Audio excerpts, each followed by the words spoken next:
আজি দীৰ্ঘদিন ধৰি চৰকাৰ এখনে আমাক প্ৰলোভন দি আছিলে, আপোনালোকে সকলোৱে গম পায়। কাৰণ কেলৈ আপোনালোক বিশেষকৈ আকৌ ক'ব নালাগে, কাৰণ কেলৈ আজি 12 বছৰে তেখেতলোকে আমাক বিজেপি চৰকাৰখনে এটাই কথা দিছিলে, আমি এবাৰ যদি চৰকাৰখন আমি গঠন কৰোঁ, আপোনালোকে অতি শীঘ্ৰে 6 জনগোষ্ঠী জনজাতিকৰণটো আমি অতি শীঘ্ৰে কৰি দিম বুলি কথা দিছিলে। তেখেতলোকে সদায় আমাক তাৰমানে এটা টুপি পিন্ধাই আছিলে যে আমি টুপিটো সদায় পিন্ধি আছিলোঁ, তাৰমানে আমি বুজি পোৱা নাছিলোঁ তেখেতলোকে যে আমাক যে টুপি পিন্ধাই আছিলে বুলি।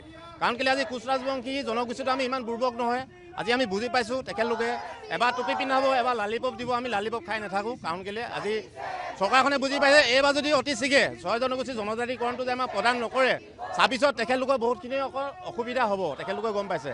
আৰু ইয়াৰ মাজতে আপোনালোকে এটা কথা অৱগত কৰিব বিচাৰিছোঁ, আজি কালি ইমান বেয়া বেয়া মন্তব্য দি আছে আপোনাৰ আদিত্য ঠাকৰেয়ে। তেখেতক আমি সকিয়নি দিছোঁ, যিকোনো ক্ষেত্ৰত তেখেতে এনেকুৱা এজন লাগিছে তেখেত বিক্ৰী হৈছে নেকি চৰকাৰখনৰ লগত। এই ইলেকশ্যনৰ টাইমতে আদিত্য ঠাকৰেয়ে আহি পিনে এটাই মন্তব্য দিয়ে, কালি তেখেতলোকে ইমান বেয়া বেয়া কৈছে 6 জনগোষ্ঠী জনজাতিক লৈ পিনে তেখেতলোকে যিটো মন্তব্য দিছে সেই মন্তব্য নিদিয়াটো ভাল, নহ'লে অনথা আমি কোচ ৰাজবংশী জনগোষ্ঠীয়ে তেখেতৰ ওপৰত আমি গৃহীত ব্যৱস্থা ল'ম বুলি আমি কথা ৰাখিছোঁ।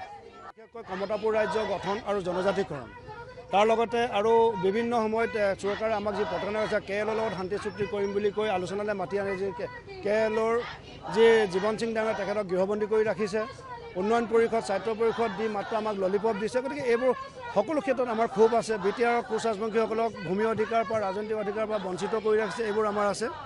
আৰু বিশেষকৈ কোচ ৰাজবংশীসকলক জনজাতিকৰণৰ যি প্ৰক্ৰিয়া চলিছে, অসম চৰকাৰে এক পৰিকল্পনা কৰিছে, ষড়যন্ত্ৰ কৰিছে, অব্যক্ত গোৱালপাৰাৰ কোচ ৰাজবংশীসকলক জনজাতিকৰণ দি বাকীসকলক জনজাতিকৰণৰ মৰ্যাদা বঞ্চিত কৰাৰ যি পৰিকল্পনা কৰিছে, এই ক্ষেত্ৰত আমি চৰকাৰক ধিক্কাৰ দিছোঁ আৰু আমি এই সিদ্ধান্ত আমি কেতিয়াও গ্ৰহণযোগ্য নহয়। গতিকে চৰকাৰক আমি আজি আমাৰ ধৰ্মঘটস্থলীৰ পৰা আমি চৰকাৰক আহ্বান আৰু দাবী দুয়োটাই জনাইছোঁ। যি বিভাজন ৰাজনীতি, বিভাজন ৰাজনীতি পৰিহাৰ কৰি সমগ্ৰ অসমৰ কোচ ৰাজবংশীসকলক এটা পদ্ধতিৰে 1986 চনত আমাক যি জনজাতিকৰণ মৰ্যাদা প্ৰদান দিছিলে, সেই 1996 চনৰ ভিত্তিত বৰ্তমান ৰাজ্যসভাত আমাৰ সেই বিধেয়কখন এতিয়াও পৰি আছে। গতিকে সেই বিধেয়কৰ ভিত্তিত আমাক জনজাতিকৰণ খুব কম সময়ৰ ভিতৰত 26 ইলেকশ্যনৰ আগত দিব লাগে। নহ'লে চৰকাৰে যদি ভাবি আছে প্ৰত্যেক ইলেকশ্যনৰ আগত জাতীয় সংগঠনে আন্দোলন কৰা, 26 ইলেকশ্যনৰ সময়ত তেখেতলোকৰ ওচৰত শৰণাপন্ন হৈ জাতীয় জনগোষ্ঠীৰ যিবোৰ সমস্যা আছে সেই সমস্যাবোৰ পৰিহাৰ কৰে, কিন্তু এইবাৰ কিন্তু তেনেকুৱা নহ'ব। জনজাতিকৰণ কমতাপুৰ ৰাজ্য আৰু আমাৰ যিখিনি মৌলিক অধিকাৰ যিখিনি আমি বঞ্চিত হৈছোঁ এইখিনি আমাক দিব লাগিব। আৰু বিশেষকৈ নহয় এইটোৰ ক্ষেত্ৰত আমি খাকলাইদেৱৰ এটা কথা কৈছোঁ, খাকলাইদেৱ কোনো ট্ৰাইবেল সংঘৰ অধ্যক্ষ হয়, চেয়াৰমেন হয়, তেখেতৰ কথা। ট্ৰাইবেল সংঘ অসমীয়া জাতিৰ, অসমীয়া সমাজৰ বা জনগোষ্ঠীৰ কোনো তেখেত পৈতৃক সম্পত্তি নহয় বা তেখেতৰ কোনো আমাৰ গাৰ্জেন নহয়। গতিকে ভাৰত চৰকাৰ, অসম চৰকাৰে আমাক জনজাতিকৰণ দিব। গতিকে যি ভিত্তিত দিয়ে, যদি অসমখন জনগোষ্ঠীয় ৰাজ্য হিচাপে হয়, ট্ৰাইবেল সংঘৰ কোনো বিৰোধিতা কৰাৰ কোনো যুক্তি নাই। কাৰণ আজি আমাৰ ভূমি অধিকাৰৰ পৰা আৰম্ভ কৰি বিভিন্ন সমস্যা, ৰাজনৈতিক অধিকাৰ কিন্তু আমাৰ খিলঞ্জীয়া মানুহৰ হাতত নাই।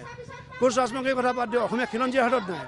গতিকে 6 জনগোষ্ঠীয়ে জনজাতিকৰণ কৰিলে অসমখন জনজাতি ৰাজ্য হিচাপে ঘোষণা হ'ব, আৰু ঘোষণা হ'লে পৰৱৰ্তী ৰাজনৈতিক মাটি অধিকাৰ সকলো আমাৰ হাতত থাকিব। গতিকে তেখেতকো আমি আহ্বান জনাইছোঁ, তেখেতৰ সুমতি হওক। আমাক জনজাতি দিলে তেখেতৰ একো ক্ষতি নহয়। গতিকে বিৰোধিতা কৰি ৰাজনীতি কৰি পৰিহাৰ কৰক। আপোনাৰ ৰাজনীতি কৰিলেও আপুনি বিৰোধিতা কৰিলেও আমাক জনজাতি লাগিব। আমাক জনজাতিকৰণ নকৰিলে 26 ইলেকশ্যনত কিন্তু আমি বিজেপিক এসেকনি দিবলৈ আমি বদ্ধপৰিকৰ।